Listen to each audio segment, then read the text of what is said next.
Hey everyone, today I'm going to show you how to completely uninstall the OneDrive desktop app in Windows 10. Without any further ado, let's get started. First, navigate to your Windows desktop and open your Start menu.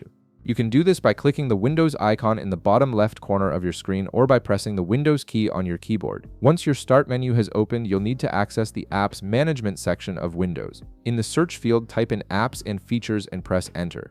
This will open the Apps and Features window, which is essentially your control center for managing all the applications installed on your Windows 10 device. From this window, you'll see a comprehensive list of all the apps you currently have installed on your system.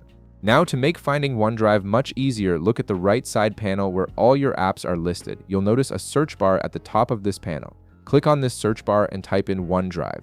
This search function is really helpful because it saves you from scrolling through potentially hundreds of apps manually. From the search results that appear, you'll see Microsoft OneDrive listed. Click on Microsoft OneDrive to select it. Once you've clicked on it, you'll notice an Uninstall button appears directly below the app name. Go ahead and click on this Uninstall button to proceed with the complete uninstallation process. Windows will likely prompt you with a confirmation dialog asking if you're sure you want to uninstall OneDrive. Confirm your choice by clicking Uninstall again. The system will then begin removing OneDrive from your computer. This process usually takes just a few moments, so wait patiently while Windows removes all the OneDrive files and settings from your device, and that's it. You've successfully completely uninstalled the OneDrive desktop app from your Windows 10 computer.